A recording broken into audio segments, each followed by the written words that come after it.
Assalamualaikum warahmatullahi wabarakatuh. Alhamdulillah, nahmaduhu wa nasta'inuhu wa nastaghfiruh wa na'udzu billahi min shururi anfusina wa min sayyiati a'malina. من يهده الله فلا مضل له ومن يضلل فلا هادي له. أشهد أن لا إله إلا الله وحده لا شريك له وأشهد أن محمدا عبده ورسوله أما بعد.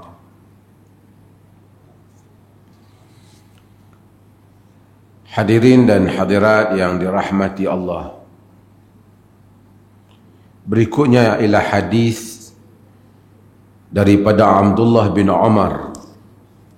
Masih lagi kita di dalam kitab berhubung dengan kitabus salat, berhubung dengan sifat salat Nabi sallallahu alaihi wasallam yang disebut di dalam hadis-hadis Nabi sallallahu alaihi wasallam yang telah dihimpunkan oleh Al-Hafidh Al-Imam Ibn Hajar Al-Asqalani di dalam kitabnya Bulughul Maram.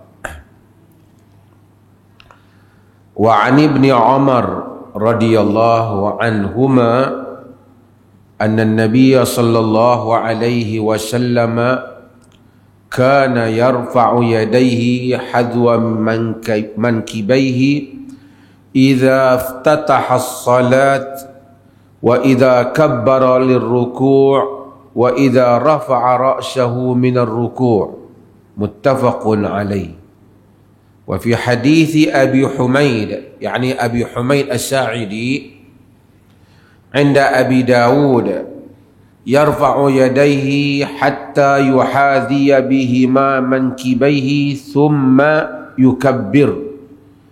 ولمسلم عن مالك بن حويرث رضي الله عنه نحو حديث ابن عمر ولكن قال حتى يحاذي بهما فروع أذنيه.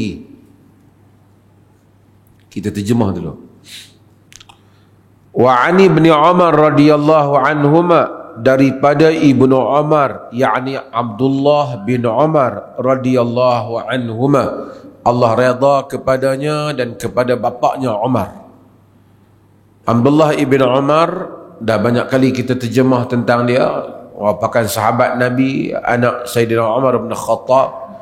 Dia antara tokoh-tokoh di dalam fiqh yang terkenal dengan sangat mengikuti segala apa yang telah dilakukan oleh Nabi sallallahu alaihi wasallam. Walaupun kadang-kala dah tidak ada sebab, tetapi dia masih ikut. Kalau Nabi tunduk di tempat tu, dia tunduk. Walaupun tempat perkara yang menyebabkan Nabi tunduk tu dah tak ada. Kerana begitulah Ibnu Umar begitu mengikuti baginda Nabi sallallahu alaihi wasallam. Kata dia, anna Nabi sallallahu alaihi wasallam adalah Nabi sallallahu alaihi wasallam kana yarfa'u yadayhi. Dahulunya yakni baginda mengangkat kedua tangannya. Yarfa'u, mengangkat, yadayhi, kedua tangannya. Hazwa mankibaihi idza iftataha as-salah. Hazwa yakni setentangan, parallel to, setentangan dengan bahunya. Idza iftataha as-salah, apabila baginda membuka salat, yakni takbiratul ihram.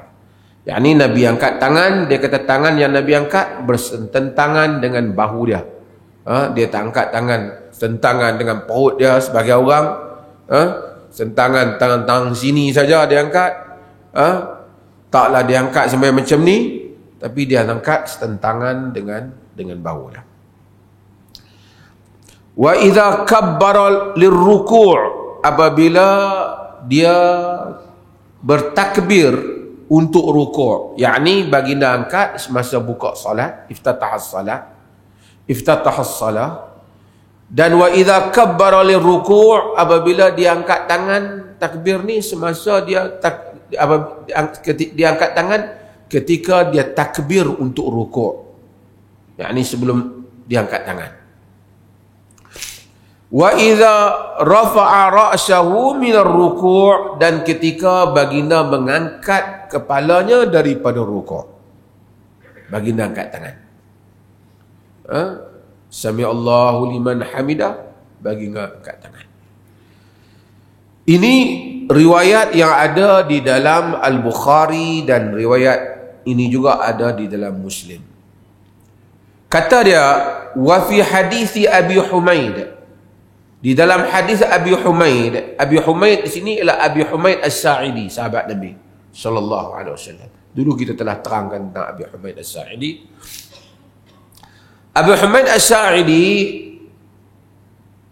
inda Abi Daud, hadis yang ada dalam Sunan Abi Daud, dia kata yarfa'u yadayhi hatta yuhaziya bihima mankibaihi thumma yukabbir. Angkat tangannya sehingga bersententang keduanya dengan bahunya, kemudian bertakbir. Angkat, Allahu Akbar, kemudian bertakbir. Okey. Ini hadis. Dia kata wali Muslim an Malik ibn Huwairith, daripada Muslim daripada Malik ibn Huwairith, sahabat Nabi radhiyallahu an, nahwa hadis Ibnu Umar. Dia sama macam hadis Ibnu Umar. Lakin qal, tetapi kata dia, hatta yuhaziya bihima furu'a uzunaihi, sehingga bersentangan keduanya dengan ujung telinga dia. Macam bahu jugalah, tapi kalau ujung telinga macam angkat sikit lebih dekat dengan setentangan dengan hujung telinga dia, menunjukkan sini ataupun atas sedikit. Kedua-duanya ada daripada riwayat daripada Nabi sallallahu alaihi wasallam yang disebut di dalam hadis ini. Hadirin dan hadirat yang dirahmati Allah, hadis ni yang kita sebut ni, riwayat-riwayat yang disebut oleh Ibn Hajar, telah menjadi hujah kepada majoriti para ulama,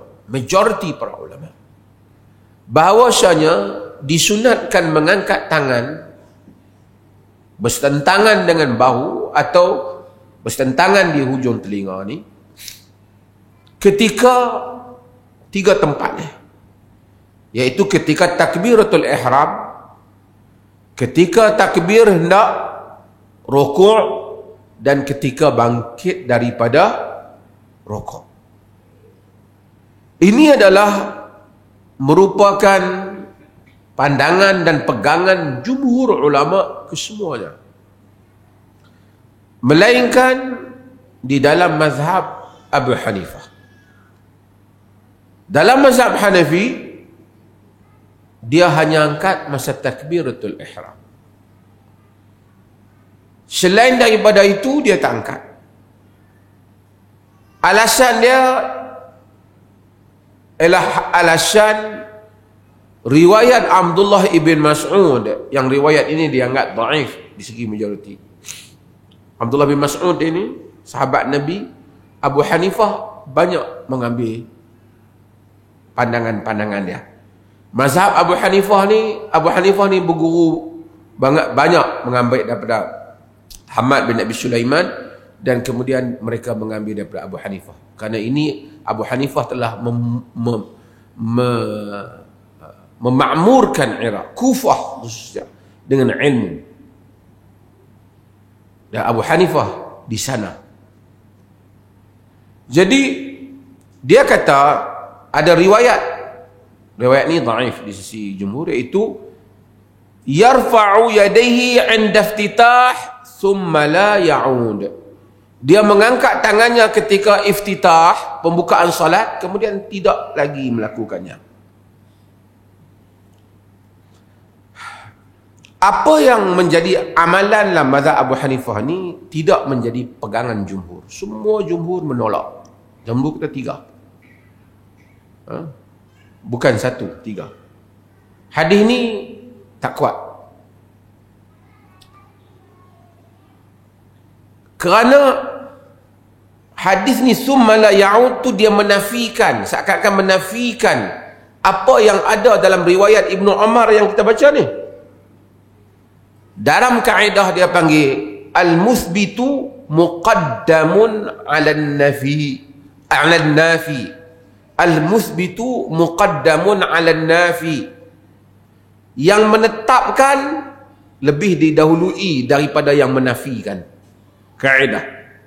3 tu menetapkan, yang ni menafikan. Kalau ada pertembungan 3, kita ambil yang menetapkan, bukan yang menafikan.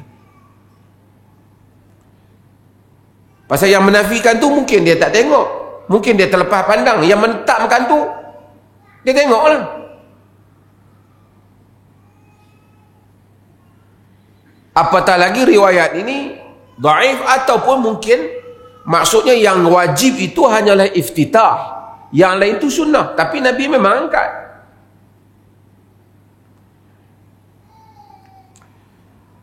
Pandangan Abu Hanifah ni, saya nak sedut berapa benda. Pandangan Abu Hanifah ni, kalau orang mazhab Hanafi,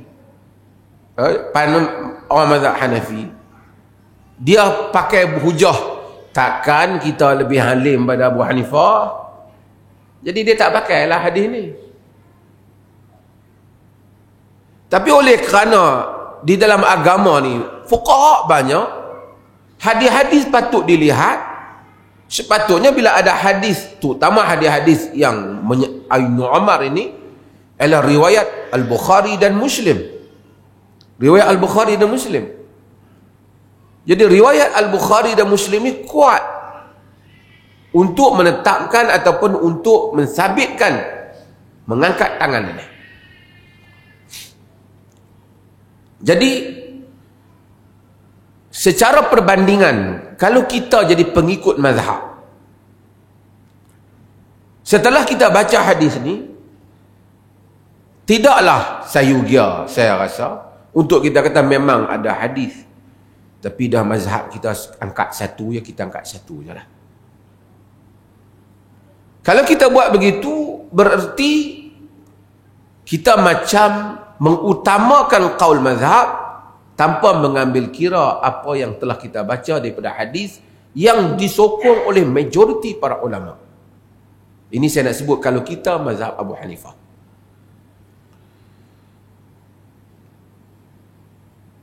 Sebab itu, di dalam bermazhab, walaupun menghormati imam mazhab, mengikut kebanyakan qaulnya, tapi itu tidak menafikan hak ataupun keperluan untuk kita juga melihat kepada qaul-qaul yang lain. Kalau main ta'assub, habis dengan itu je lah. Walaupun mazhab Hanafi, mazhab majoriti dalam dunia ni. Qaul yang disebut oleh Imam Abu Hanifah itu disebut ialah juga merupakan qaul Sufyan Ats-Tsauri.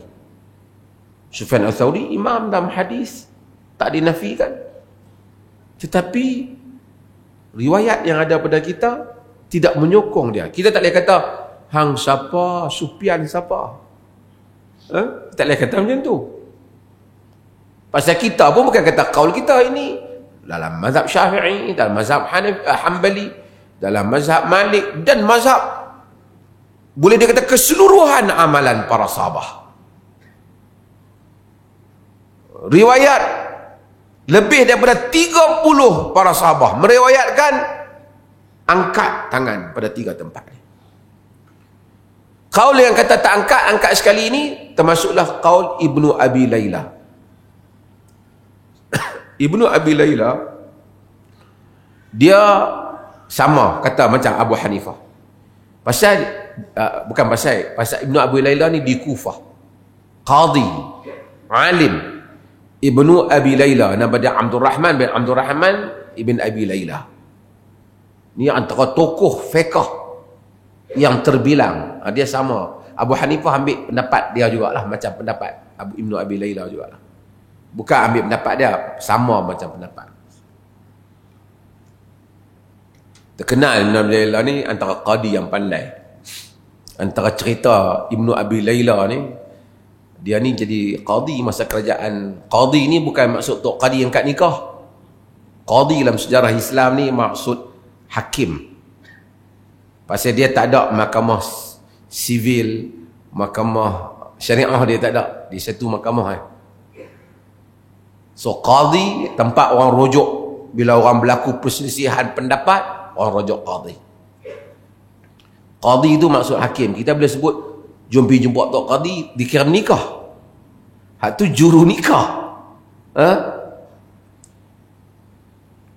Ibnu Abi Layla, sampingan lah saya cerita, terkenal dengan kebijaksanaan dia di dalam memutuskan hukum. Cuma antara cerita menarik Ibnu Abi Layla ni, satu hari datang dua orang perempuan masuk di kamar hakim dia, di mahkamah dia lah. Masuk.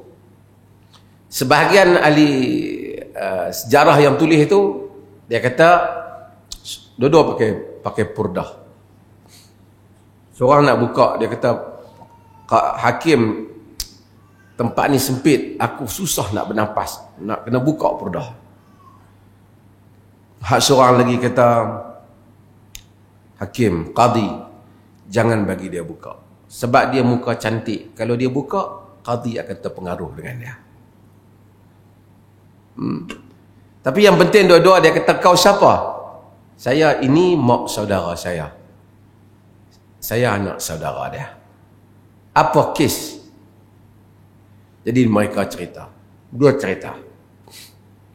Dia kata, bapak saya meninggal. Bapak dia meninggal.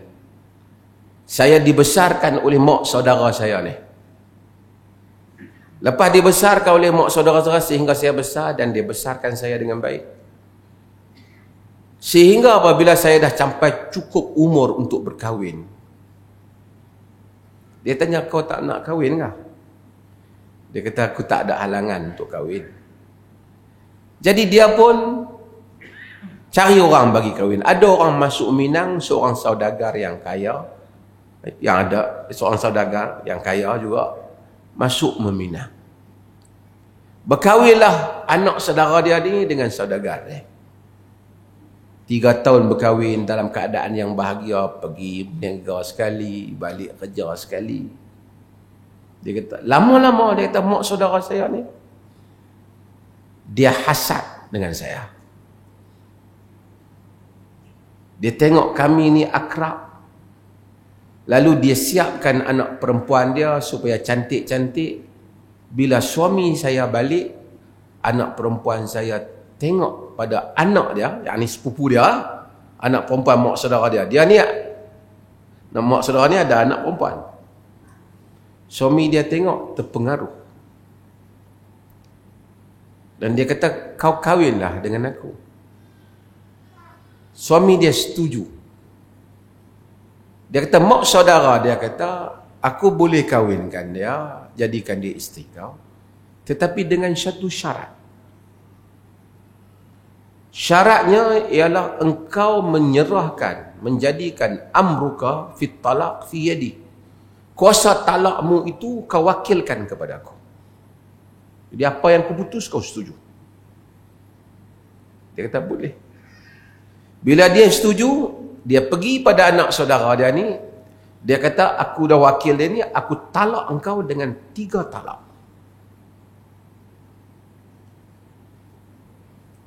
Dia talak dia. Jadi tertalaklah anak perempuan ni, perempuan yang mengadu ni. Kahwinlah suami perempuan ni dengan anak dia.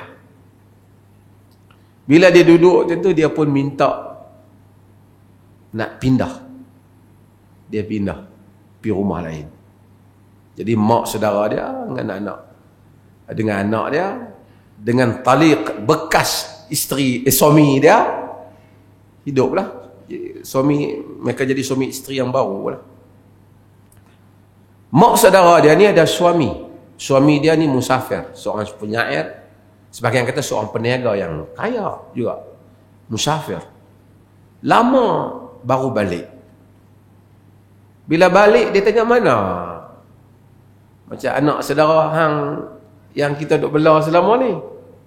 Oh, dia kata dia dah kahwin, dia kena dicerita mungkin tak habis lah. Suami dia dah talak, dia ada apa. Oh, dia kata kesian, aku nak ziarah dia. Dia pergi ziarah anak saudara isteri dia lah, bekas, jadi bekas je lah. Pasal dia kahwin dengan pak saudara kena kahwin dengan dia, mak saudara dia yang asal. Bila tengok, dia tahu perempuan ni, dia tahu suami mak saudara dia nak datang, dia bersiap diri dia cantik-cantik. Bila suami dia datang melawat, tengok dia cantik, dia kata hang kahwin lah dengan aku. Tuan-tuan tengok akal orang perempuan. Dia kata hang kahwin dengan aku. Dia pun kata aku pun boleh kahwin. Tapi dia dah kahwin dengan mak saudara dia. Tapi kalau hang nak kahwin dengan aku, sebelum nak buat apa, aku mau hang jadikan kuasa talak hang di tangan aku. Dia pun setuju. Dia pun pergi jumpa mak saudara dia. Dia wakil kepada suami dia, aku talak hang 3 kali talak.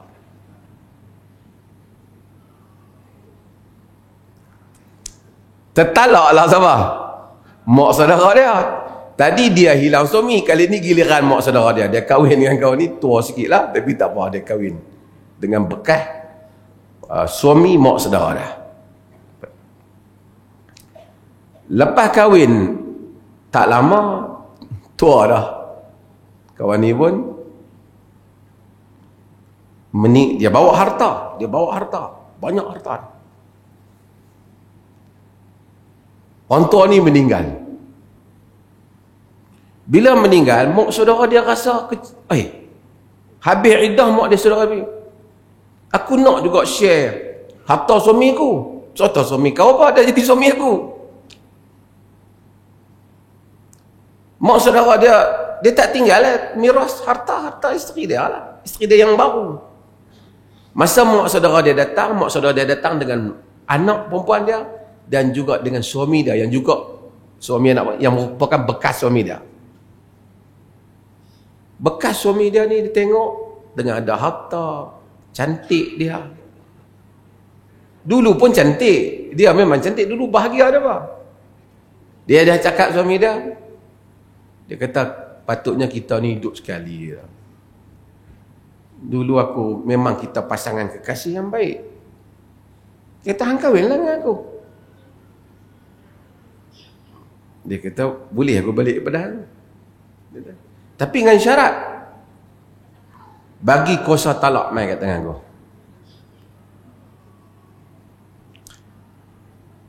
Dia pun kata ya, dia pergi kat sepupu dia tu, talak hang 3 kali talak.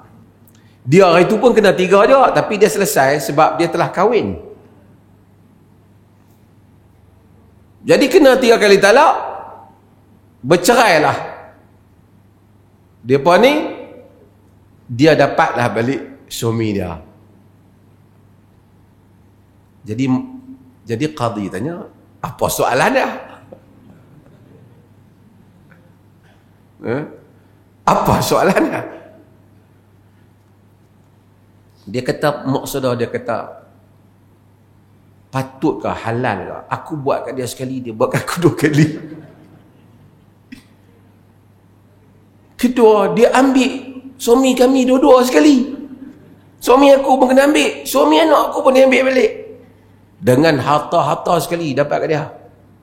Boleh ke? Terdiam Abdul Rahman bin Laila kata, aku tak nampak pengharaman pada benda tu. Yang pertama, mereka kahwin. Dan kedua, syarak tak pernah melarang juga untuk satu orang tu kahwin balik 2 kali. Setelah dia cerai, dia nak kahwin balik, boleh. Dan bila kahwin, mati, macam kes suami dia, memang harta pusaka milik dia. Dan memang kes kau tanya, boleh tak mewakili kuasa talak pada orang? Kalau dia reda, boleh. Jadi dia dapat 2-2 sekali suami kau tu, mak saudara dia dengan anak dia, 2-2 hilang. Kes ini dirakamkan di dalam latar cerita Abdul Rahman Ibnu Abi Laila, sehingga dia bawa kepada khalifah. Dia cerita khalifah pun kagum dengan hebat perencanaan wanita ni. Kan? Wa inna kaidakunna azim, sesungguhnya perancangan kamu sangat dahsyat. Orang kata. Sebab tu wanita ni, ni bagus-bagus lah. Wanita ni yang bagus-bagus, banyak wanita muslimat, salihat, mukminat. Tapi kalau tak bagus, tombang. Bukan sekadar dia wanita juga tombang, lelaki tombang, negara pun boleh tombang. Musnah kadang-kadang satu lelaki ni tak ada sebab lain, hanyalah kerana kadang-kadang isteri dia sendiri, pasangan dia sendiri, perancangan wanita. Dia punya licik tu hebat. Dua-dua lelaki ni dapat kat dia. Buat kat aku sekali, aku balas 2 kali. Sebab itu dalam sejarah manusia ni banyak tokoh-tokoh yang dianggap sangat terbilang, pidatonya terbilang, ininya terbilang. Tapi apabila dia menguruskan negara, negara jadi kacau disebabkan kerana isterinya. Berapa ramai raja-raja yang begitu dalam sejarah sehingga akhirnya dihukum oleh rakyat. Berapa ramai presiden yang setika dihukum bunuh oleh rakyat disebabkan kerana kerenah isterinya. Dan berapa ramai tokoh-tokoh yang jatuh disebabkan kemewahan isterinya, yang akhirnya menyebabkan dia secara langsung ataupun tidak langsung, dia keheranan diri dia sendiri. Pasal apa aku boleh dituduh menyeleweng? Rupanya dia lupa bahawasanya isteri dia telah buat kerja kat belakang ni. Rakyat sampai mengamuk. Itulah yang berlaku di pada Marcos, berlaku banyak dalam negara-negara Eropah. Kes-kes yang seperti ini bukan baru. Inna kaidakunna azim. Quran kata sesungguhnya perancangan kamu itu sangat dahsyat. Sangat dahsyat. Ini saya cerita lah, luar negara ya.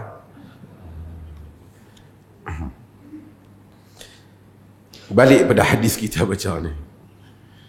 Jadi ini contoh Ibnu Abi Layla kan. Hebat Ibnu Abi Layla. Tapi cuma Ibnu Abi Layla macam saya kata tadi, dia kata angkat tangan sekali. Angkat tangan sekali. Sama dengan mazhab Abu Hanifah, sama dengan qaul Sufyan Ats-Tsauri. Majoriti para ulama menyatakan angkat tangan adalah sebanyak 3 tempat. 3 tempat. Bukan 3 kali satu tempat, 3 tempat.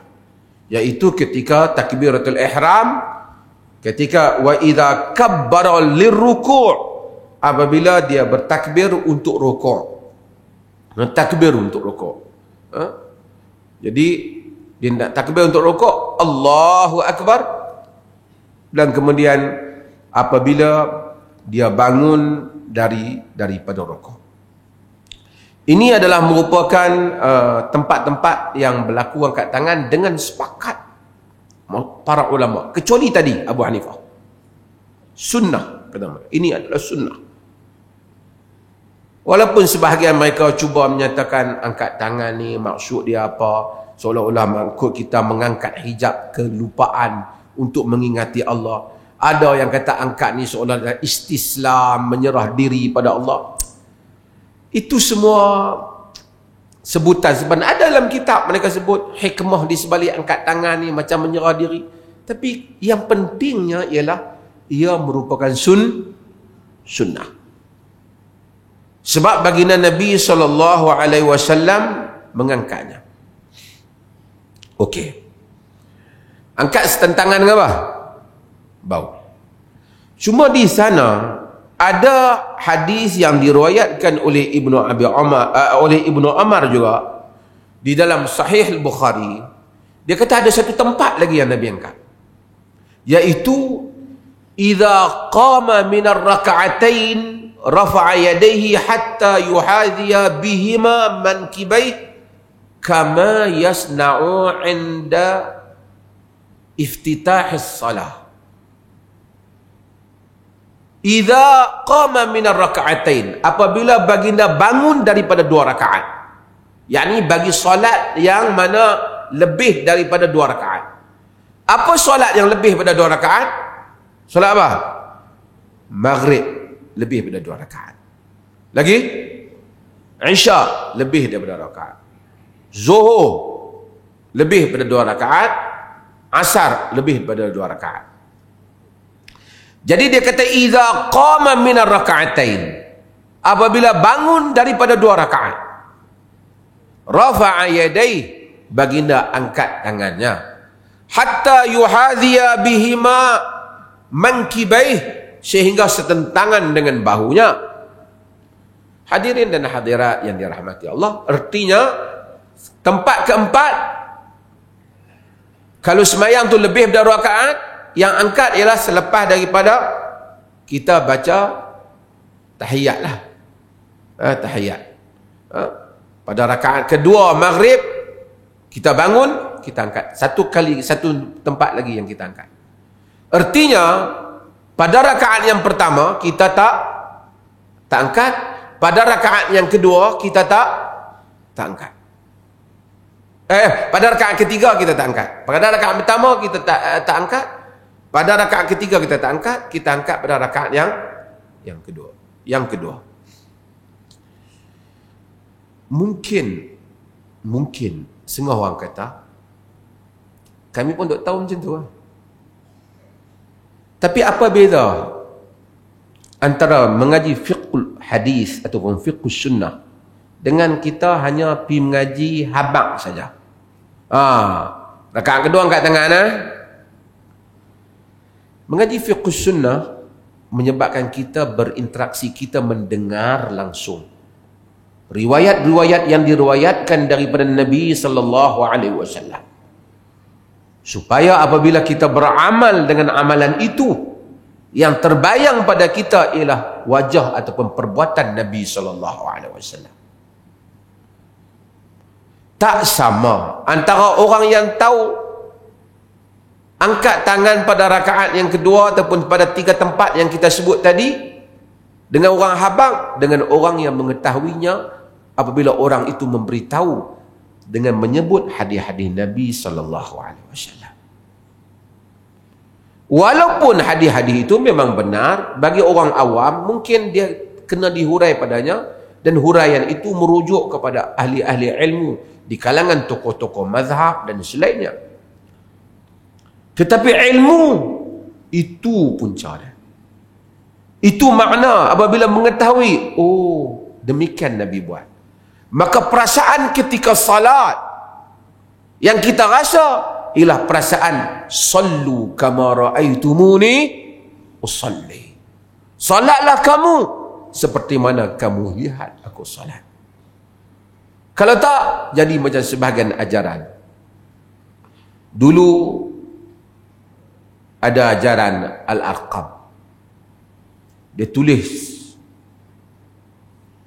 risalah di bumi Syam masa dia pergi ke Jordan, dan banyak ucapan-ucapan pemimpin dia. Dia kata apa?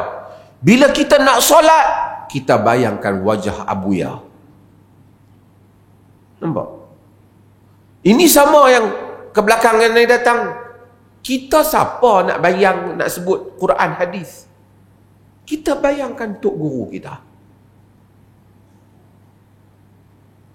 Tuan-tuan, kalau kita hanya bayangkan guru kita macam kita sebut, guru ni tadi kalau Abu Hanifah tak angkat, yang dua tu Sufyan Ats-Tsauri, dibandingkan kita dengan Sufyan Ats-Tsauri, semut dengan gajah pun dekat lagi.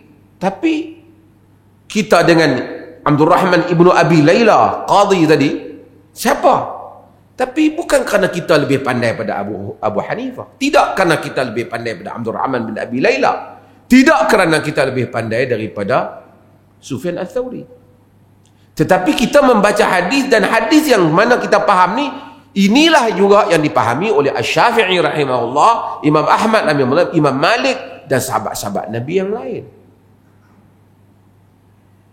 Maka pentingnya fiqhus sunnah, fiqhul hadis, mendekatkan kita kepada sumber sunnah ataupun hadis Nabi sallallahu alaihi wasallam.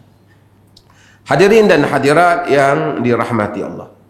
Maka dengan itu, ini adalah merupakan amalan sunnah Nabi SAW di dalam salat, iaitu mengangkat tangan ketika 3 tempat yang disebutkan tadi. Satu lagi tempat ialah apabila pada rakaat yang kedua.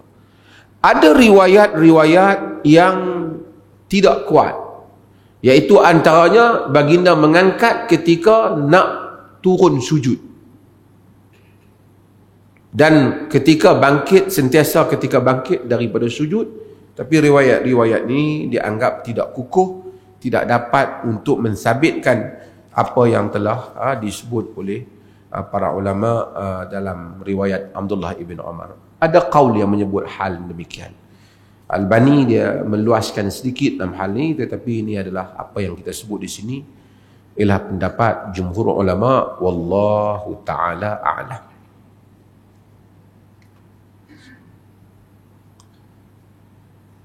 Kita baca satu hadis hari ni. Tuan-tuan ada soalan?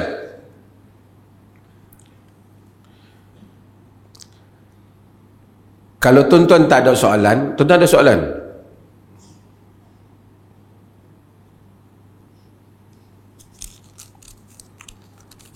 Jangan tanya saya ke mahkamah Allah. Okey. Ini semua cerita siapa nak jadi MB lah apa. Ini apa soalan ke? Soalan untuk Dun ke? Saya nak jawab soalan ni dulu. Sebahagian mereka bertanya tentang mubahalah. Mubahalah. Apa dia mubahalah? Jika tuan-tuan masih ingat perkataan awal mubahalah saya sebut di masjid ni dulu. 15 tahun lepas. Masa tu TV keluar pun muhalabah. Macam-macam. Barangkali first time orang Malaysia dengar perkataan mubahalah. Mubahalah maksud lawan sumpah antara dua pihak yang mana masing-masing menyebut tentang kelaknatan Allah kepada diri mereka jika mereka berdusta ataupun mereka mendakwa sesuatu yang tidak benar. Lebih kurang begitu nak faham. Dia tak sama dengan li'an. Li'an antara suami isteri kerana menuduh zina. Mubahalah ialah antara dua pihak. Asal mubahalah seperti mana yang disebut di dalam Al-Quran, di dalam surah An-Nisa, iaitu apabila Nabi SAW, Allah Ta'ala kata baginda, faman hajjaka fihi min ba'di ma ja'aka minal ilm faqul ta'alau nad'u abna'ana wa abna'akum wa nisa'ana wa nisa'akum wa anfusana wa anfusakum thumma nabtahil fanaj'al la'natallahi 'alal kadhibin. Jika mereka maksiat berkeras berhujah dengan kau setelah datang kepada engkau ilmu keterangan, faqul ta'alau, katakanlah mari, nad'u abna'ana wa abna'akum, bawa anak-anak kami, bawa anak-anak kamu, wa nisa'ana wa nisa'akum, perempuan-perempuan kami, perempuan-perempuan kamu, wa anfusana wa anfusakum, diri kami dan diri kamu, thumma nabtahil, kemudian mari kita bermubahalah, wa naj'al la'natallahi 'alal kadhibin, dan kita jadikan kelaknatan Allah kepada orang-orang yang berdusta. Apabila Kristian Najran bantah Nabi, Nabi panggil mereka bermubahalah. Bawa semua family kamu, aku bawa family kamu, kita sebut laknat Allah kepada siapa yang dusta. Akhirnya Kristian Najran tak berani. Mereka takut, dia kata kalau dia benar-benar Nabi, Allah laknat kita, jangan kita pergi. Jadi bila nak bermubahalah, saya tak ulas siapa-siapa punya mubahalah, saya nak cerita untuk tuan-tuan. Mubahalah dia berlaku kena dua-dua belah pihak. Dia bukan berlaku sebelah pihak. Kalau seorang-seorang je pergi sumpah, yang tu kita hang sumpah seorang-seorang. Dia tak panggil mubahalah. Dia nak laknat diri dia ke, dia laknat siapa, dia punya seorang-seorang. Boleh tak boleh secara umumnya manusia boleh sumpah. Dia boleh kata kalau aku bohong laknat Allah, tak ada apa dia boleh kata. Dia tak memberikan kesan kepada di segi pentadbiran perundangan Islam pun dia tak bagi kesan kerana itu sumpah di luar daripada mahkamah. Tapi saya nak ceritanya, bukan saya cerita siapa betul salah, dari segi teknikal undang-undang. Kalau nak buat mubahalah, dua-dua pihak ada, dia baru dinamakan dengan mubahalah. Apakah syarat mubahalah? Sekali kita sebut bagi dia orang azan dulu. Masuk waktu lah. Allahu Akbar, Allahu Akbar, Allahu Akbar, Allahu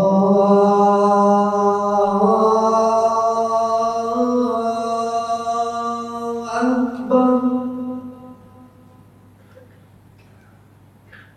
Asyhadu an la ilaha illallah.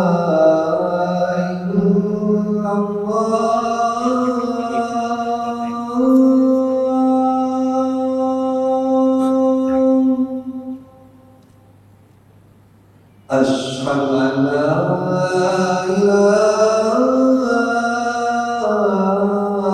illallah.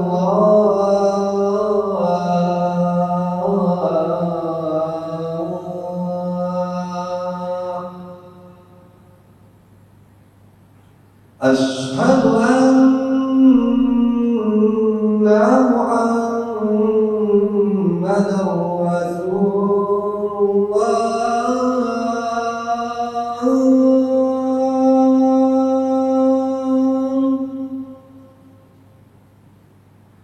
Asyhadu anna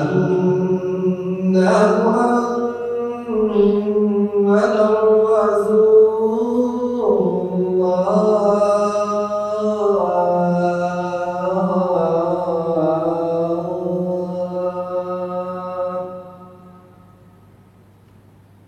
Hayya 'alas salah.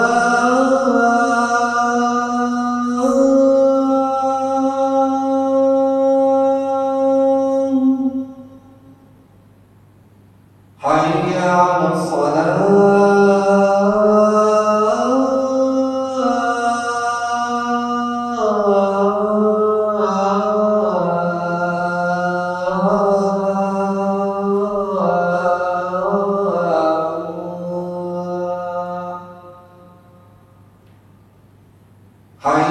'alal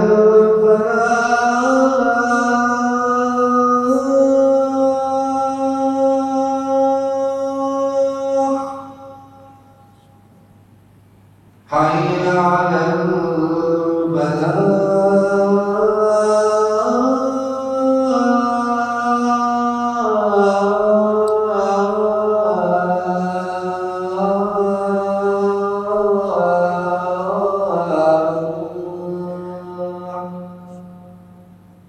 Allahu Akbar, Allahu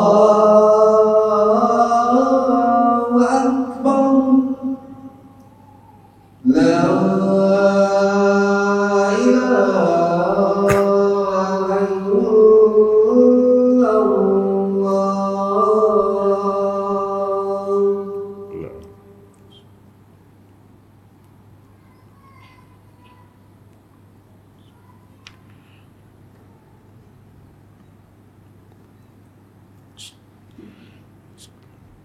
Di kalangan para ulama ada yang meletakkan syarat-syarat mubahalah. Ada yang panjang, ada yang pendek dalam kitab-kitab fiqh.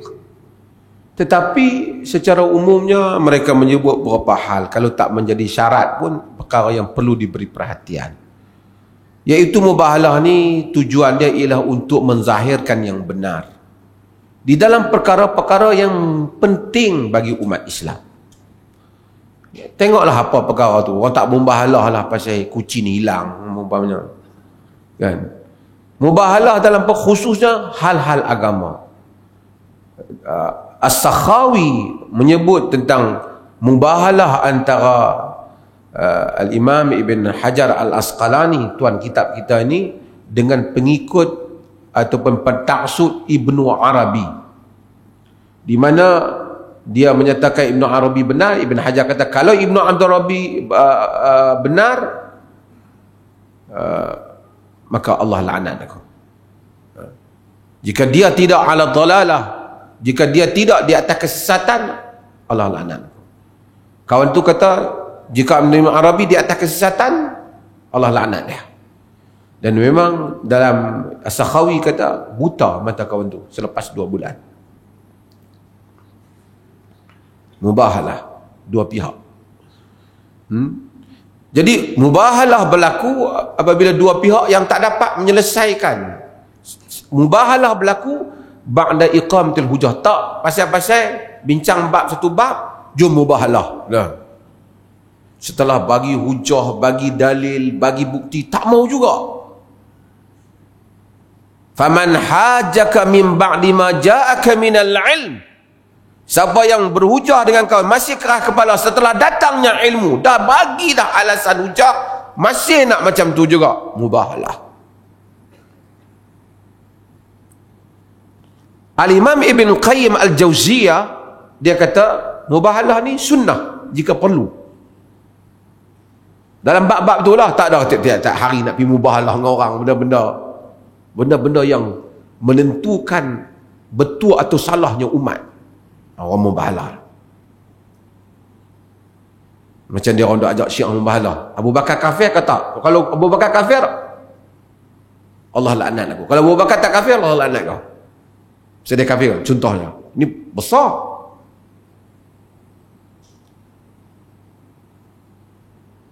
Mubahalah dalam hal-hal demikian. Kemudian mubahalah berlaku dalam sejarah kerana urusannya ialah menegakkan kebenaran, bukan saja syok-syok.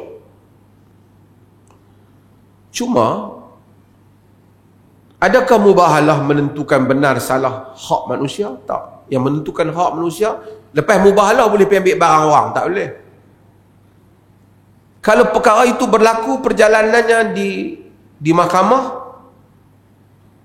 sumpah di mahkamah itu bukan mubahalah. Al-bayyinatu ala man idda'a wal yaminu ala man angkar. Bukti kepada yang menuduh dan sumpah bagi yang engkar, yang tu proses mahkamah. Disumpah di mahkamah, bukan sumpah di luar. Sumpah di luar bolehlah satu orang kata aku tak buat, wallahi aku tak buat, kalau Allah aku buat Tuhan laknat aku. Dia cakap biasa tu, itu dia saja, dia tak ada kesan apa-apa. Dia tidak menentukan, khususnya tentang hal ehwal yang membabitkan antara hak manusia. Umpamanya, kalau saya ambil harta bamat kita, bukti-bukti menunjukkan, CCTV semua menunjukkan saya memang ambil, tak ada bukti yang boleh menafikan saya tak ambil. Kemudian saya kata saya sumpah saya tak ambil, hakim tak dia kata, oh hang sumpah kira hang tak ambil. Dia tak boleh. Dia bayyinah ala man idda'a, bukti kepada orang yang mendakwa. Kalau tidak, tak boleh jadi hujah. Hatta Nabi SAW tak hukum dengan berdasarkan kepada perasaan, hukum berdasarkan kepada hujah. Innakum, kata Nabi, takhtasimuna ilayya fala'alla ba'dukum yakunu alhana bihujjatihi min ba'd fa'aqta'u lahu nahwa atau fa'aqdi lahu nahwa ma asma' faman qata'tu lahu min haqqi akhihi fa innama qata'tu lahu qita'atan minan nar. Kamu mari bawa hujah pada kamu, sebahagian kamu lebih fasih daripada sebahagian yang lain, maka aku putuskan hukum berdasarkan kaedah itu, penghujahan. Siapa yang ambil hak saudaranya, sesungguhnya dia mengambil potongan daripada api neraka. Kalau kau tipu, kau kena. Tapi hujah demikian.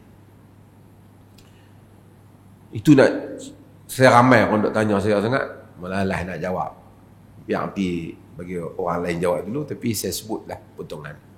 Kemudian saya nak nasihat umum untuk diri saya, tuan-tuan juga boleh manfaat yang menonton.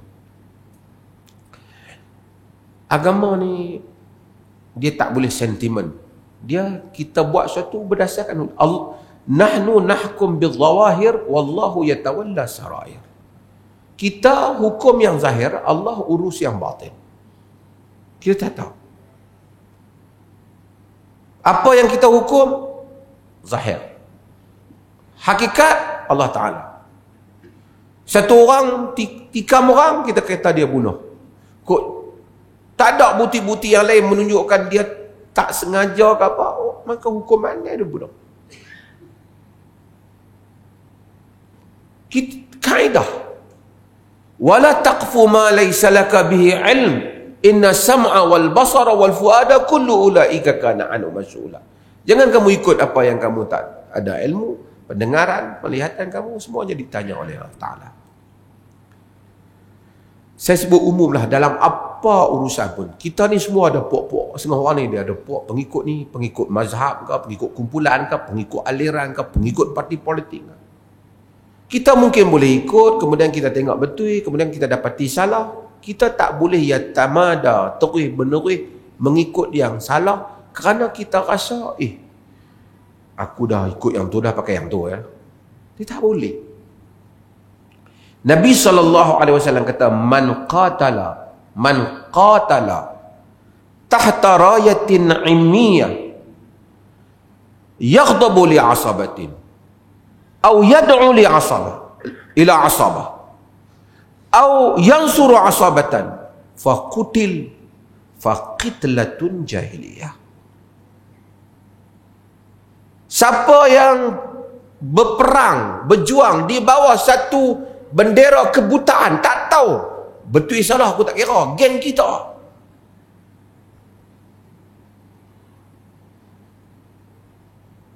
Yaghdab li asabatin, marah pasal apa? Marah, aku marahlah, geng kita. Dia betul ke salah, aku tak kira lah, dia geng kita. Tamasa jugalah anak kita ke, adik-beradik kita. Yaghdab li asabatin atau yansuru asabatan, tolong pasal apa? Kita jangan tanya. Yang penting set kita jangan pecah. Set kita jangan pecah. Kita kena tolong. Kerana geng kita. Nabi kata, faqutil. Kalau dia mati, kalau dia terbunuh ataupun dia mati, faqitlatun jahiliyah. Mati jahiliyah. Sebab, wama ana illa min ghuzayyati. In ghawat ghuzayyati ghawaitu wa in tarshudu ghuzayyati arshudu. Saya tak? Syah? Aku tidak lebih daripada puak aku. Kalau dia betul, betul. Dia salah, salah. Ini asabiyah. Asabiyah. Tak kira lah. Saya tak khususkan apa. Saya cerita umum. Dalam hidup kita, kita nak sokong siapa pun boleh. Tapi kita sokong berdasarkan membaca bukti dan dalil. Kalau mungkin pernah kita sokong satu benda, kita rasa silap. Oh, tengok bukti tak berpihak kepada dia. Ataupun hujah tak berpihak pada dia. Kita tarik balik, kita sokong yang hujah. Itu tanda kita beriman. Semua orang mungkin tersilap dalam membuat keputusan. Tetapi sokongan berdasarkan kepada hujah. Bukan berdasarkan kepada puak. Ini sangat mustahak di dalam menentukan cara hidup kita di atas dunia ni. Wallahu a'lam. Membuat bubur Ashura adalah sisa tinggalan khurafat dalam orang Melayu.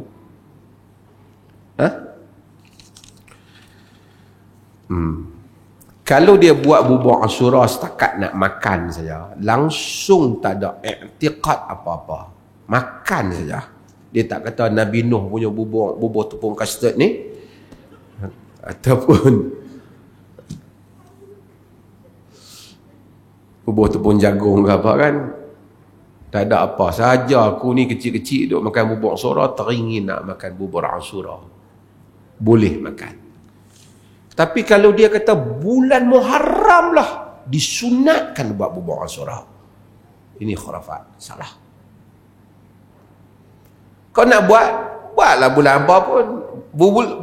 Bubuhlah nama apa pun.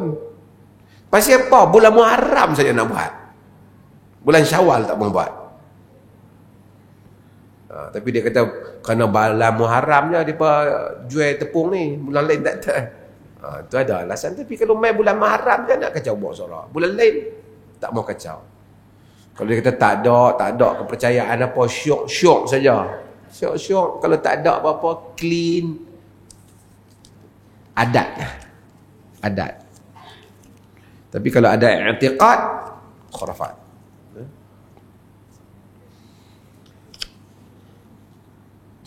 Ada soalan lain? Soalan dia ni banyak. Ni kena dibawa ke DUN, Dewan Undangan Negeri. Ada soalan lain? Tak ada, saya nak baca yang ni.